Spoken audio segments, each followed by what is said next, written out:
Hey everyone, and welcome to another episode of Eating at a Meeting. I'm Tracy Stuckrath, and this is the 6th year that every March I have done something that is one of my favorite things to do, and that's celebrating women who are making herstory, as the little logo here says, in food and beverage.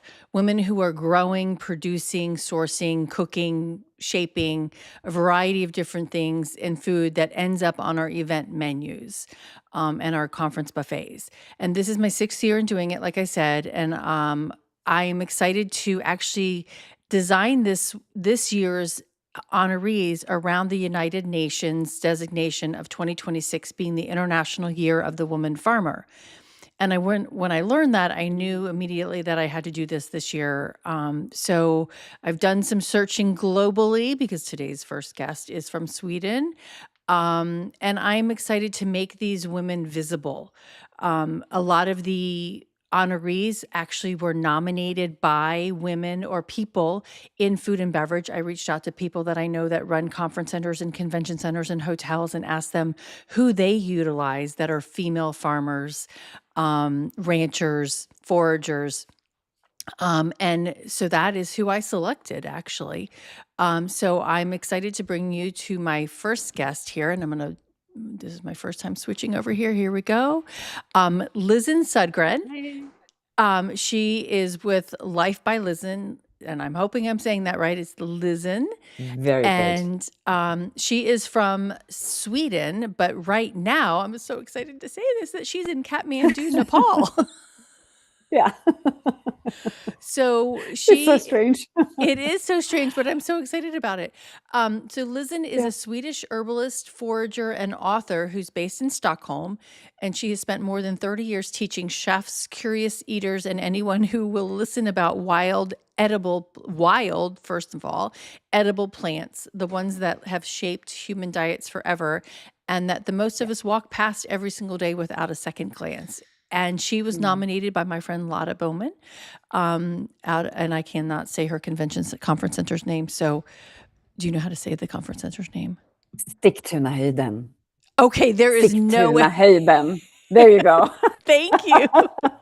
Beautiful place, by the way. Yeah. Oh, I have no doubt. So, welcome to the show, and thank you for allowing me to honor you. I am so super grateful and excited to be here. This is such an amazing thing you're doing. Well, thank you. I appreciate that. It's been a lot of fun, and it started. I have no idea what I lost all my notes. So this is my 6th year in doing this, so I'm so excited to be able to let everybody know about all these fabulous women who are doing great things, including yourself. So. Most people, and I know in my form that I said, as a farmer, and you're like, I'm not a farmer, you're a forager. So, but I still think that's kind of the same. They bring the same aspects. You're finding these products and I'm going to say nurturing them. So, what took you on this path of becoming an herbalist and a forager? Can you take us back to that moment and tell us how plants became your calling? Yeah, well, it's a long story. I'll try to make it short, but okay. So I was young. I lived in New York. I studied acting because that was my dream, to become an actress. And I lived in London and Paris, and I was super, super ambitious, worked really, really hard. I was doing well, but I got burnt out before the concept burnt out even existed. I had a sort of a nervous breakdown. And so I went back to Sweden. And the only thing I wanted, I mean, everything was just, I was just not in a very good place. So the only thing that I could see very clearly was that I wanted to have my hands in the soil and my eyes overlooking the ocean. Okay. And the doctors couldn't do anything because in those times there was no treatment for that. So I went to a clinic where they only worked with natural healing and plants. And after 2 weeks, when I was starting to get a little more curious about the world around me, it was the plants that were calling. I got curious about the plants that the doctors were using to heal me. And so as a doctor, can you tell me a little bit about these plants? And he was really smart, because what he understood was that when a person who is completely shut down suddenly starts becoming curious about the world around her, that's a sign of health and Oh, vitality that's coming back. awesome. So instead of mansplaining, he could easily just have, explained things to me. He said, well, let's go to the library. I think the librarian has a few books for you. So we went there. She had a pile of books about herbs, and I just Wow. read them, like, zoomed through them, and it just went in like crazy. And then I started asking about, well, I see these herbs outside in the herbal garden. Can I pick them? And he was like, yeah, go ahead. And so I went out and I said, I want to try these herbs. Can I make some tea? And he said, yeah, you go ahead. And so it was as if the plants were really calling me back to life. I mean, literally calling me back to life. And then I started working after that at a biodynamic farm called Rosendal's Garden. And if you ever go to Stockholm, I suggest you go there. It's a biodynamic farm in the middle of the city, well, in a national park. And as an intern, and the thing that caught my attention the most out of all the work that we did, working outdoors all day, having regular rhythm with meals and work, which was really good for me, it was the plants that really caught my attention and that caught my focus. And from there, I went on, to learn how to make healing balms and salves with herbs, and then I got obsessed with that, started selling my salves, and eventually started a skincare brand. And then eventually, so went studying and went back to New York to study some more, and then finally came back to Sweden. Yeah. All So long righty. story, but yeah. Well, that is so So cool. it was So really, go ahead. so it was really the plants choosing me. And I hear that from a lot of plant people, Right. that it's like, it's not like you wake up one day and say, I'm going to work with plants, especially wild plants, and start foraging for restaurants. No, it's a calling. They call you. So, okay, my friend Lori, who used to live in Alabama and now lives in Detroit, but she got her foraging for mushrooms, her certification for Oh yeah. that. Yeah, because that's well, I'm assuming both can be quite dangerous, for picking the wrong thing, but knowing what Yeah. to, what to do. So, Yeah. and most of us walk by those plants every single day without a second thought. So what is the first thing that you want us to understand, to know about what's growing right under our feet, and that got you so intrigued? I mean, I find that fascinating. Yeah. Yeah. Well, first of all, we are because of plants. Okay. Without plants on this planet, Right. we would not have the biosphere that is, that creates True. Okay. oxygen, Mhm. and so an Mhm. atmosphere where we can live. But also, the I think the first thing that caught me was that, wow, this is food, this is medicine, and it tastes good.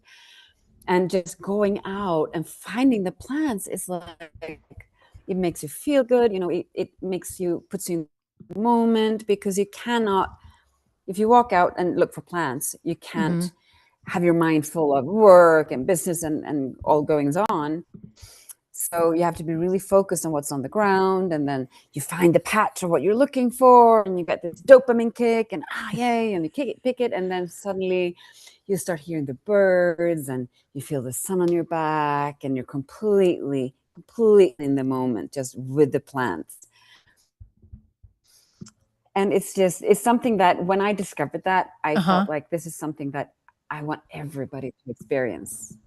Yeah. And I'm gonna make a joke, but it's like And it's it's more than food. I mean, it's right. real food. Yeah.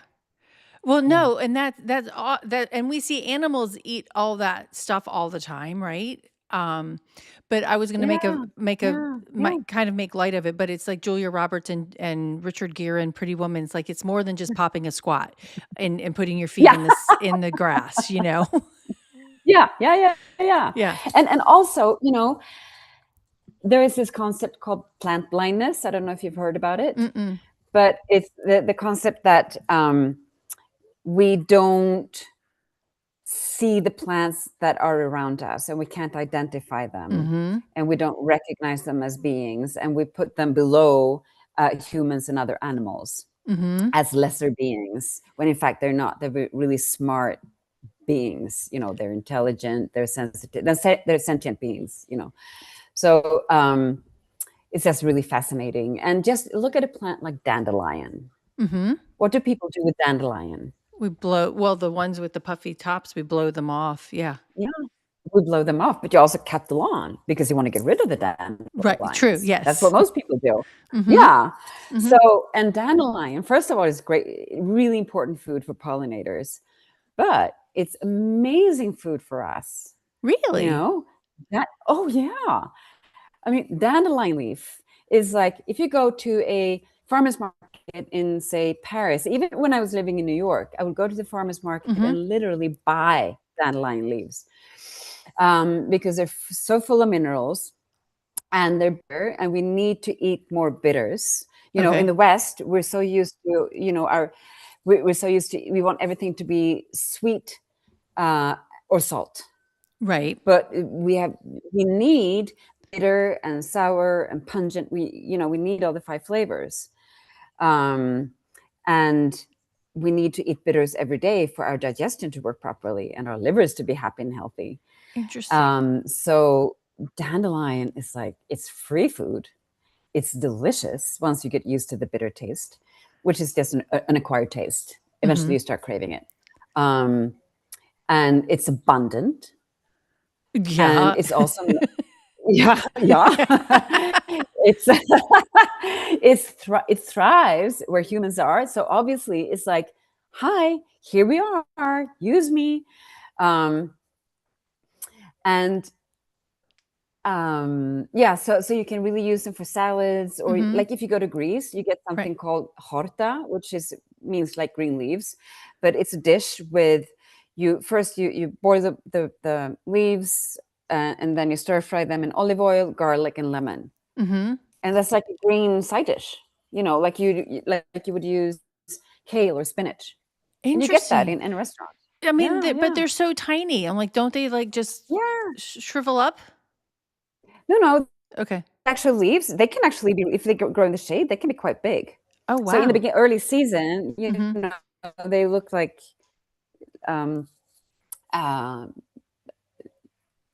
there's like serrated leaves, and if they grow in the shade or later in the season, they grow quite big. So if people say, oh, it's so time consuming to forage, but if you forage for yourself, you go out for a walk, pick, maybe 10 dandelion leaves, maybe some chickweed, maybe some pigweed, I don't know. Bring it home and you rinse it and you have a salad. It takes 10 minutes. Okay, now it's not based on where I am, I'm like, I'm scared of who's got pesticides on their lawn to kill those dandelions. So I'm not gonna. Exactly. So you have to be mindful of. That's one of the things you have to think about when you pick wild plant or edible plants. We don't want them to be sprayed with anything, right? Right. Yeah. So so I just want people to understand, and the root has been used for decades as a medicine to treat liver digestion, digestive problems and liver. And the leaves are also, if you use them as a tea, they're what do you call it? Makes you pee. Diuretic. Oh, okay. So I mean, these are and you can take the buds and stir fry them, and you have a really nice stir fry. You can put that in an omelette, really delicious. Wow. And you can make jam or syrup from flowers. So I mean, it's food, it's medicine. And it's nutritious, and they do good where they grow, because the roots bring down oxygen in the ground. So, so it's just in the soil, it works the soil, so they're good. Wow, eat them. That's so interesting. I would never have thought to eat the dandelion in my yard. I know. Yeah. And this is what I love about what I do, is just showing that the very obvious things that we have around us that people take for granted and don't even see. It's like, it's a treasure. Well, and my next question is jumping to restaurants, because you foraged for some of Sweden's most acclaimed restaurants, and I know you do that for Lotta's conference center as well. But what does that collaboration look like from forest to kitchen? But and I I lost my original idea, but yeah, answer that question and maybe it'll come back to me. Well, it's usually I get a list of what they want and how much. Okay. Sometimes they're like, next week, can we have such and such, you know?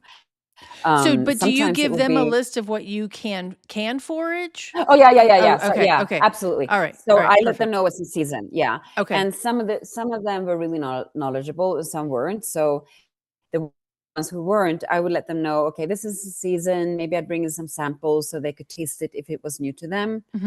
Um, and then from what was in season, and I love season, cooking in Right. season is what we also do, and it's when the food tastes the best and such. Right. So, and then they choose from that, and I would forage, a certain amount, and often they wouldn't need so much because it's quite, it's not like they won't make a whole dish from it, but yeah. So, and then I would go on my bike and bring my plastic bags and go out and forage and enjoy myself, and then take my bike back to the restaurant. And I'm like a bag lady. It's like, here's the bags filled with greens.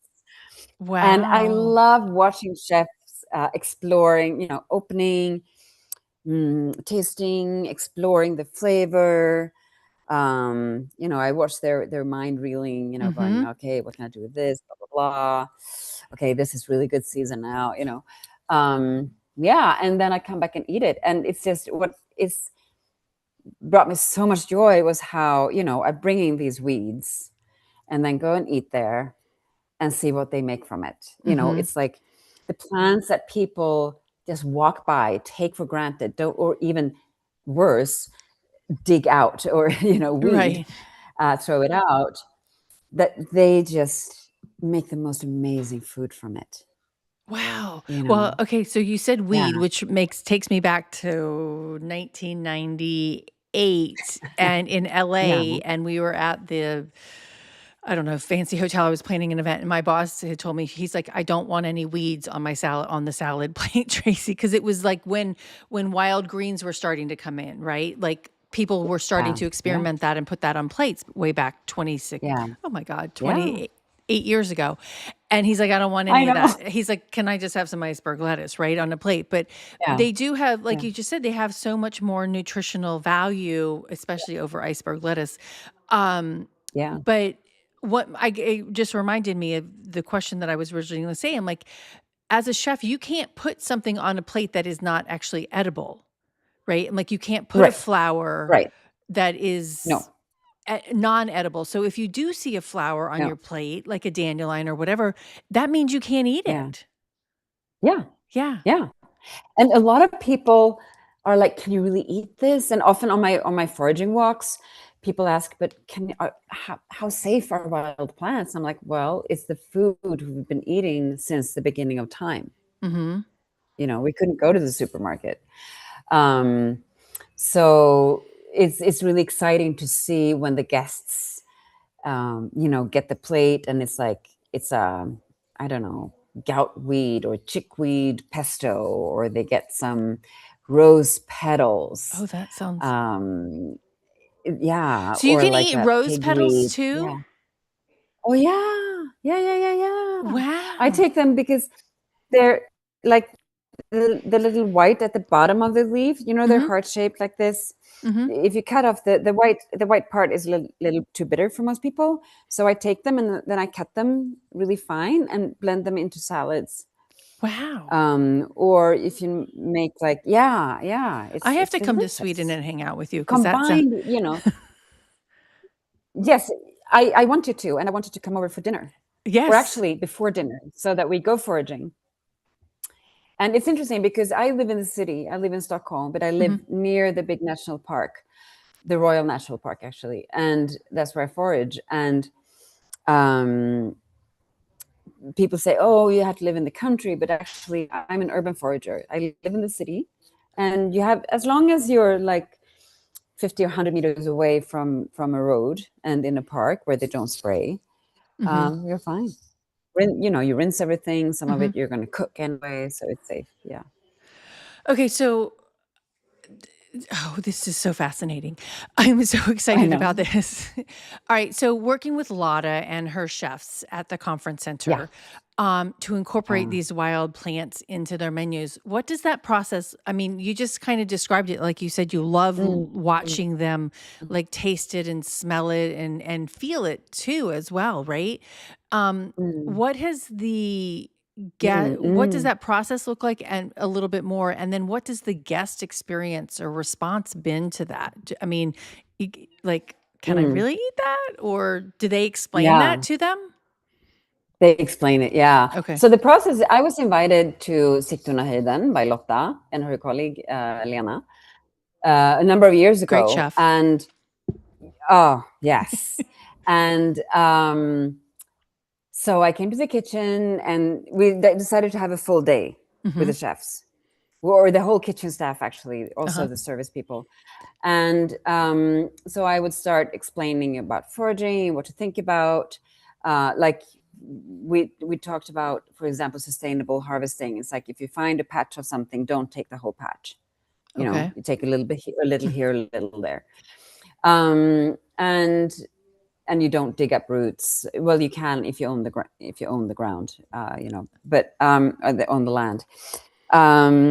And you're careful with trees not to break branches, stuff like that. So I would have a little talk, and then we'd go outside Sigtunahöjden because they have this beautiful green area. Mm-hmm. And we didn't go far at all. And I would show them the plants that are in season. So we would do this in 2 different seasons, I think, the first time. And I would let them taste and explore. And I encouraged them to taste and not immediately go, this is good, this is bad, but really Right. give it time. And it's like, okay, this is a little bitter, but if I add vinegar or oil or salt or sugar, Mm-hmm. and then we'd pick a whole bunch. I'd send them out and pick what they need. And then we had workshops in the afternoon, and I let them cook whatever they wanted. Just Mm-hmm. start with the flavor of the plant, and then they cooked anything they wanted. And we've been doing this for 5 or 6 years now. And Oh, every wow. year, it's just they create the most amazing food and beverage. They've also been making cocktails, Uh-huh. and yeah, and non-alcoholic drinks. Oh, that's so And in cool. the Yeah. yeah, and last year, because we realized that they don't have time to go out 2 hours every day to forage, obviously, Mm-hmm. because they work in a restaurant kitchen, so I suggested they build like pantry to make oils and vinegars and Oh, that's a good idea. pestos Mm-hmm. and salts, yeah, and dried herbs, and so that they could add something wild every day, but without having to go forage every day. And that's been working really well. And to make pickles or Mm-hmm. ferments and stuff like that. So that's been working really Yeah, well. that would be really interesting to add those, because I love like getting pickled garlic or whatever, but to add one of those flavors of those herbs into it, um, that would Yeah. be pretty cool. Yeah. Because I actually decided I don't Yeah. Like, like plain pickled garlic. I like it with some flavor to it. yes, Yeah. exactly. Or you can have like pickled spruce buds, for example. To add Wow. that to, you don't have to have a whole wild meal, but just to add a touch. Imagine you Mm-hmm. have serve game, say, I don't know, boar or something, and then Mm-hmm. to add a little bit of pine. Then you have the forest there, a touch of the forest. All right, so now you just made me, I don't know why this just popped into my brain, but I went to a cocktail class at Slow Food Terra Madre Salon de Gusto. Oh, yeah. It was Oh, back in wow. 2018 in Turin, and they were actually doing Yeah. that. They were talking about foraging and putting that into Yeah. cocktails. I need to go back and look at that. Yeah.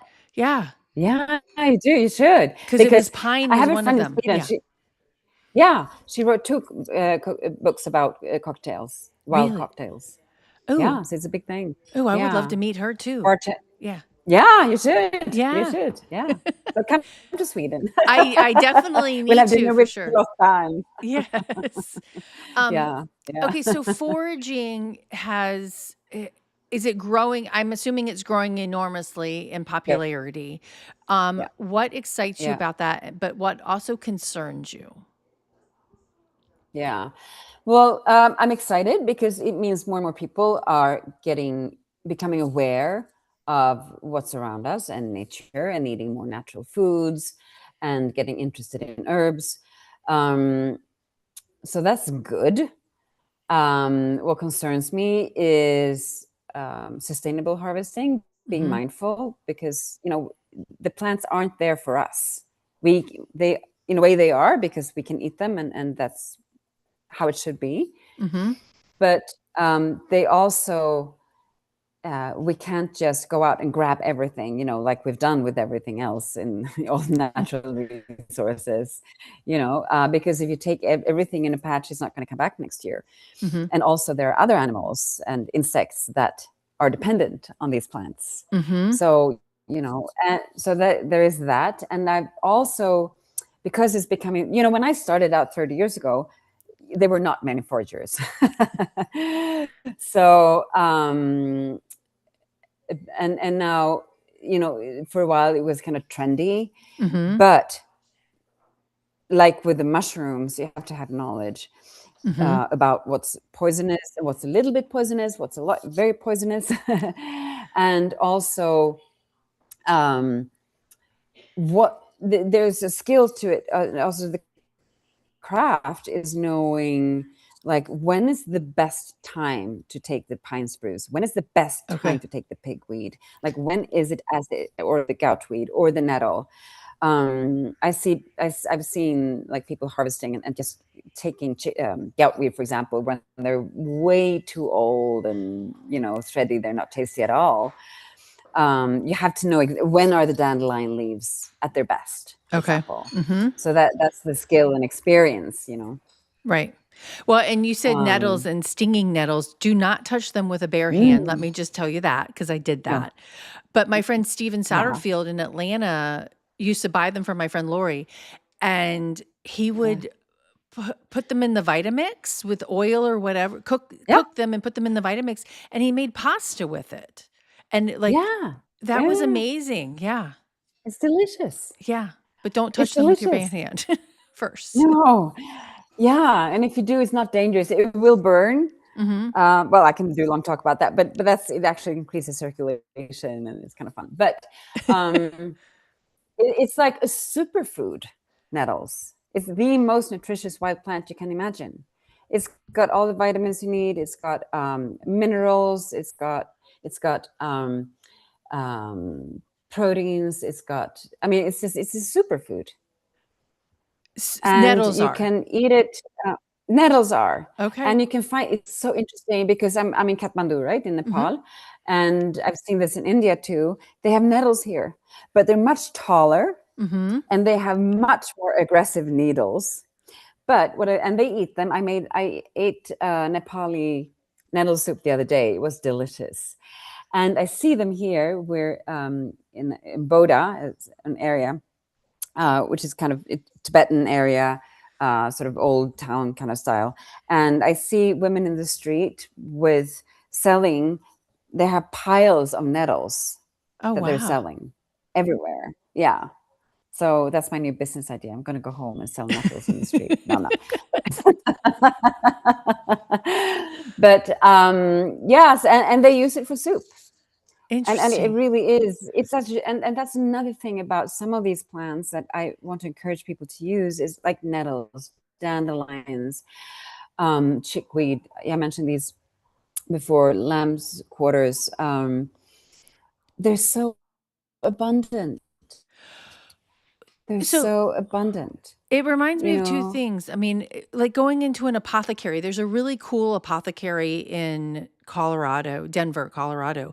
And all those words that you just said are up on the wall, as dried things to put in your teas. Yeah. Yeah. Yes. Yeah. Yes. When you say Isn't all that those, I'm amazing? like, yeah. So, and I love that when I travel, because I've been to Nepal before, but it's still, I'm still a stranger here and everything is, it takes time to get to know a country, right? So when I meet plants that I know, like I did today, I was walking up to a monastery and I was like, oh, there's Soga. Oh, there's chickweed. It's like meeting a friend you haven't seen in a long time. It's like, yeah, I feel safe. So yeah. All right. So Karen Sterling on LinkedIn just said flowers in salad is the best. Nasturtiums? Yes. Is that right? Did I say that right? That nasturtiums, yeah. They're Nasturtiums. they grow them here too. It's a plant that we grow, and it doesn't grow in the wild, but it's really easy to grow, and it's quite spicy. It's quite tangy. It's Okay. very lovely to use in plants. And another thing about flowers in food is it makes you happy, it makes you smile, right? Right. Yeah. So happiness And is good. Yeah. so, okay, what about fern? Because I have had fern, and when I was in the Philippines, Yeah. they actually grew fern. That was their farm. That's what they did. Yeah. Oh, wow. Yeah. Ferns you should be a little careful with Okay. because some of them are cancerogenic. Okay. So you have to know exactly which ones. So I don't use them. It's not something I teach or Okay. have on my walks because they can be hard to differentiate. But yeah, they're delicious when you get the right ones. Well, it's very It's not like surprising you're when you gonna have die no immediately idea when you eat that, it once. yeah, when you're like, here's your meal and Yeah. it's ferns, but that's a whole nother story. Yeah, it's a little cinnamon, right? Yeah. Yeah. Yeah. Yeah. But it's fun. Yeah. Okay, so you teach sustainable foraging practices. So for a meeting planner or hospitality person, if you're going to a conference center for the first time and trying to get this into a chef's things, how can we incorporate that into our events, and what do we need to know first about safety? Is there legality around it? I mean, you're in Sweden. Do you know any, are there any laws and Well, you can pretty much, we have something called allemansrätten. So Sweden is unique in that way. It means all men's right to access. Okay. So it means that we can forage as long as we don't dig up roots or break branches. We can forage pretty much anywhere. But that's different in every country. So you have to check that for your own country. But if you have your own land, of course you can. Or if you have a farm, this is one thing that I'm really interested in, is having farmers use their weeds to sell. I mean, right. They grow there. They're there anyway. Right, yeah. So might as well make a profit, right? Right, yeah. Yeah. And so I think, it's knowing identification, know your plants. Really, really know your plants. I've heard horror stories, not that anybody's gotten poisoned, but I heard about a chef, this is years ago, and he had found a white flower that he thought tasted like oyster, and he wanted to serve it with oyster. I heard the story secondhand, so I didn't meet him, but it was a white anemone. It's a little spring flower. It's not toxic so that you die, Okay. but it can make you nauseated. You should absolutely not serve it in a restaurant. So he was just like, I found this cool flower, and I'm gonna, it's like you have to really know your plants. I'm really adamant about that. What they look like, identify them, and know when they're in season, and be mindful. So did he nauseate a bunch of his customers? I think he didn't use it eventually. Okay. So maybe it was nauseated fine. himself too much. So he learned the hard way, which is right, what we do. So there is identification, and and knowing where to forage. So and knowing that it's not sprayed, or that there's too many dog walkers, perhaps. Right. Yeah, that's a different kind of spray. That's a different kind of spray. And learning how to cook them, because there is a technique. Like there was this one plant that has kind of peppery at Sigtunahöjden with Lotta.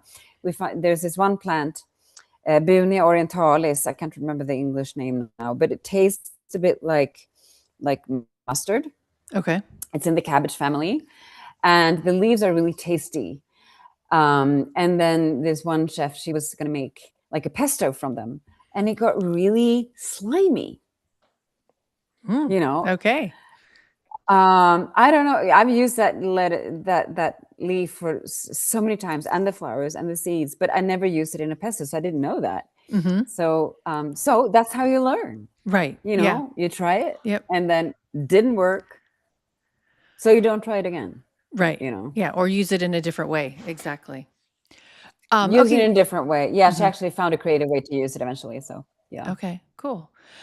So how can you share a moment? I mean, going back 30 years probably, but share a moment when you realized what you were Mm. truly making an impact in this foraging and helping chefs realize the use of this. I think this a very proud moment was one of my books. I've written 8 books on Oh herbs and wow. Okay. herbs. Four of them about foraging. So there's one called Vildvuxet, which means wild grown, and it was translated into Polish. And I was like, whoa, Poland, that's cool. Uh-huh. And the publisher invited me to Poland to a literature festival. And I thought, who's going to come listen to me talk about nettle? And we had this interview, this open talk on a stage outdoors. And the lawn was just filled with people. And I was Wow. like, oh my God. And we had made plans for a foraging walk afterwards. And there were like a whole crowd following me. And we had also planned, in connection with this, for me to host a wild dinner at a restaurant. So I had discussed with the chefs beforehand. He was quite used to foraging. So, we had created a menu, and he wanted me to make all the drinks, to make non-alcoholic drinks, beverages with each dish. And I'm not a chef, I just make up as I go along, So I was like, okay, I'm going to make this. But it was a lot of fun. And so we served this food and the beverages that I'd made from these foraged plants. And I think that was a really big aha moment for me. Another one was when this was in 2012, I think, and foraging was not a thing, but I had been to California, I had studied in the States, I've been doing this since the 90s. And I was like, foraging is going to be huge. I knew it. And my publisher at the time, I'd made 3 books with them. They said, no, it's too small of a niche. It's not going to work. It's not going to fly. And 3 times, me and my photographer and my chef friend, we were writing the book together. We showed them photos, recipes. They were like, no. So we went to another publishing house, Bonnier Facta, that I'm with now. And they were like, thank you for coming to us. Yes, we believe in this book. Wow, And they that's published awesome. it. And it's still selling That's to so this cool. day. It's very cool. And that was a big moment for me. That was a big breakthrough. And it's like finding your place. Like they were the right Yeah. publisher for you versus, Yes. I mean, I think we all have to find our place in the world Yeah. and that's awesome. So what Yeah. kind of piggybacking on that, what is your greatest joy from what you do? It's seeing that aha moment when people who have never tried wild plants, ideally if they're a bit skeptical, and they try it and like, oh my God. Like there's this plant called pineapple weed, which is a great beginner's herb. It tastes like pineapple. And they taste it and it's sweet and it's yummy, and they go, oh my God. Seeing that, when that happens, it's just, I really thrive on that. As you should, because then like you're educating, and then when somebody, it's like a Yeah. teacher, and your kid finally gets it, right, or understands. Yeah, Yeah, exactly, yeah, exactly. yeah. And there's that thing why I think this knowledge is so important. It's not just for food, it's not just for nutrition, but also because if we become aware and get to know the plants around us and understand how precious they are and how our lives depend on them and how they're actually food, we become more conscious to preserve them, to make sure that they're around. We start understanding biodiversity. How can you understand biodiversity if you don't understand that there are many plants around you and your life depends upon them? Right.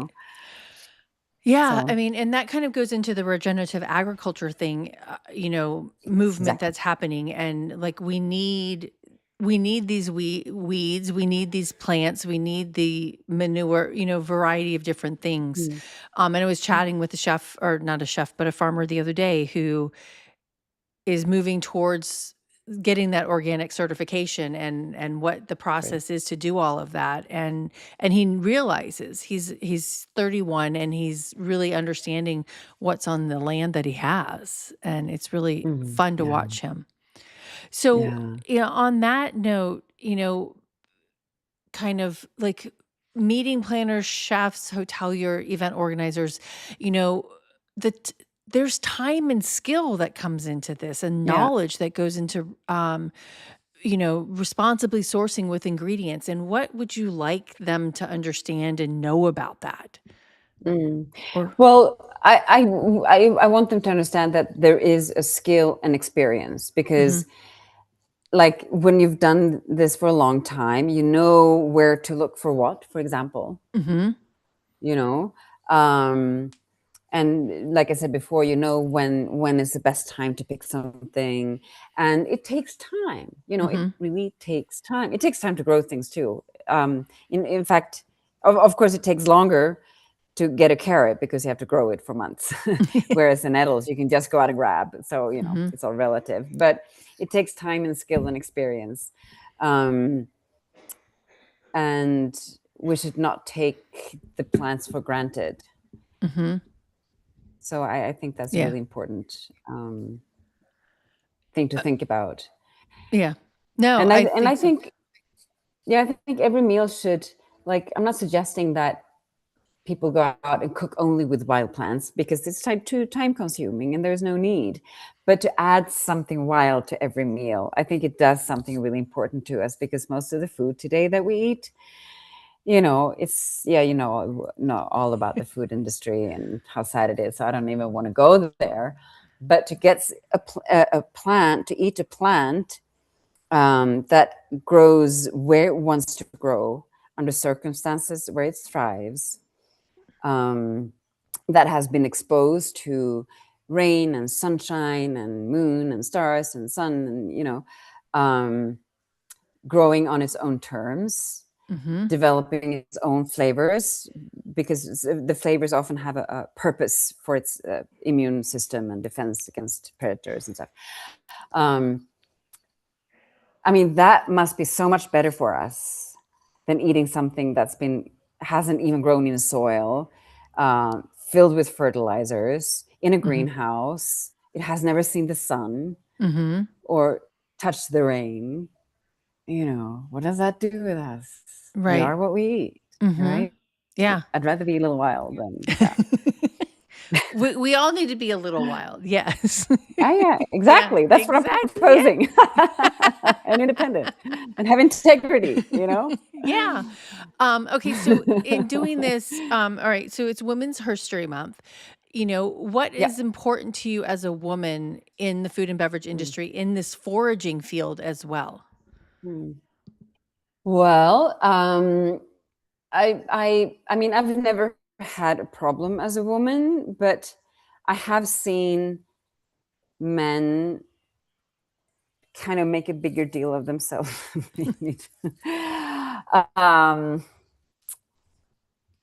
I ask that we all be more humble, and I guess it's the same in Sweden, since Me Too, there has been a huge movement among women chefs, that's really kicking off, and creating sisterhoods, and affecting actually men in the industry to behave differently. Of course, I mean, I work on my own, so I don't really have a problem. But I think in general, we just need to be, because I'm a woman, I'm no lesser forager, or because I wear lipstick, I'm not a lesser forager. You don't have to be like really cool and have tattoos and live in the forest to be a forager and be really knowledgeable, because there is a little bit of that attitude, I find. Okay. You have to look deeper. Yeah, no, I like that. And you're not this hippie person. You're a very No. educated, knowledgeable person Yeah. who's built this business Yeah. and understands what she's selling. Yeah. Yeah. And also, it was often, if you look at the hunter-gatherers, gather-hunters, it was often the women that did the gathering of plants, whereas the men did the hunting. So it is really a female. I'm not saying men shouldn't forage. I don't. I know some amazing male herbalist foragers. So it's not. I'm not really, making. There shouldn't be a division, is what I'm Right. saying. Mm-hmm. You Yeah. know, Yeah. but it is traditionally it was the women that did the gathering. So we should be proud of that tradition, Right. but Yeah. share it. Everybody's welcome. Yeah. Yeah. No, I love that. Now, what has Mm. been one piece, what's the best career advice that you've ever been given? Oh, wow.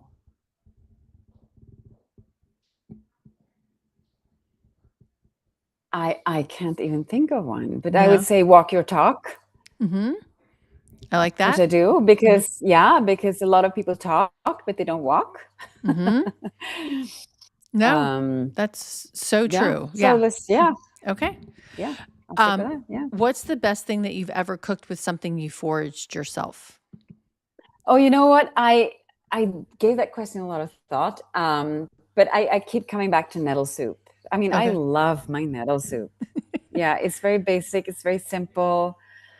I mean, I made a lot of dishes. I mean, I have recipes in every book, but that is one thing that I really, really love, and can eat over and over again. Okay. We'll have to try some. Yeah, Yeah. yeah. Well, you're coming to Sweden, so I am. I'll make you Exactly. some. Yes. Yeah, yeah. Okay, so what is something that you've learned from words of wisdom that you from a woman in your life, your mother, your grandmother, your aunts, Mm, Lotta? mm. Well, one woman that really has made a huge impact on my herbal life is a herbalist teacher, um, phenomenal person, Rosemary Gladstar. She's an American herbalist, and I came across her in the 90s when I was living in New York and studied herbalism. And it was when I studied with her and another woman that I realized that this is not just herbalism is not just about treating disease, but about it's a lifestyle, Okay. you know. Mm-hmm. And she really taught me to, listen to the plants. And she said so many things. I can't think of one thing right now. Um, but now we're close friends, and I'm going to visit her in the States this summer, and she's been to Sweden. Nice. But she's kind of a role model. Yeah. Yeah. No, that's fantastic. How do Yeah. you, based on your work, how do you want to be remembered? Oh my gosh. I want to be remembered by, oh, she's the one who taught me to eat wild food. you know, Yeah. No. she got me.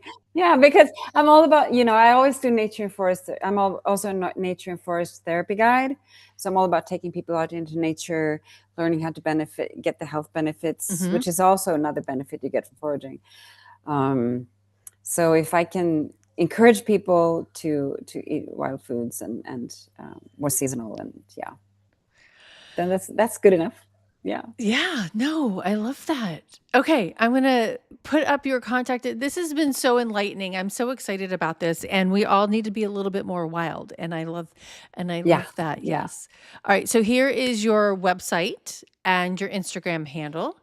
How can a chef get in touch with you? I mean, and do you work with them outside of Sweden or just in Sweden? Sure. I did a thing once in South Africa with a chef. Oh my gosh, his name escapes me at this moment.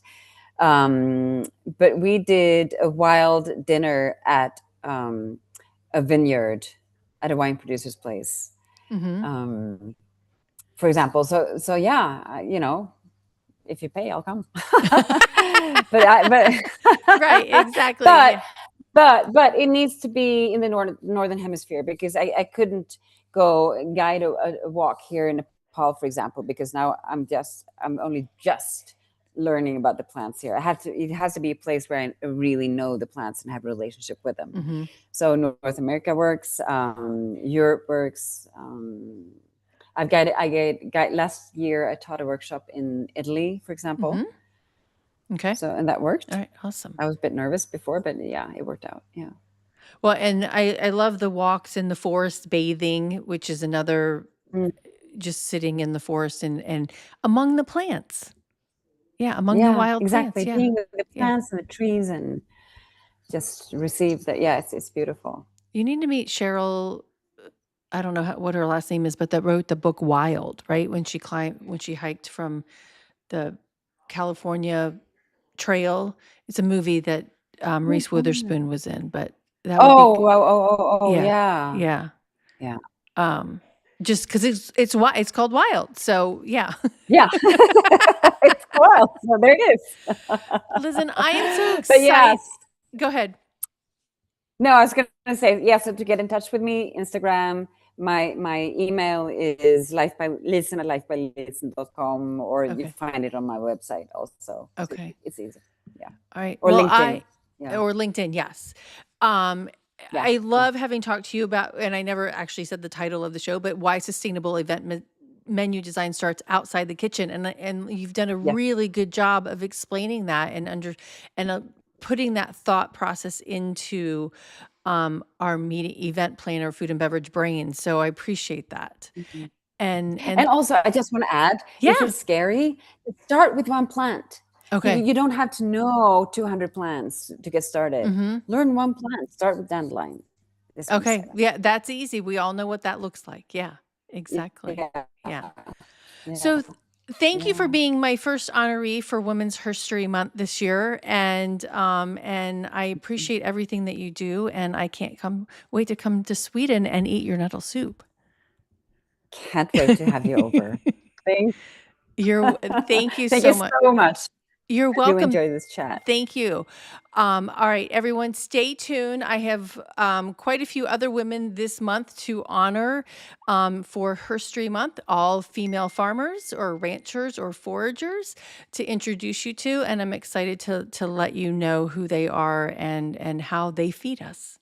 So until then, stay safe and eat well. Thanks. Thank you. Bye. Bye. And just hang on with me.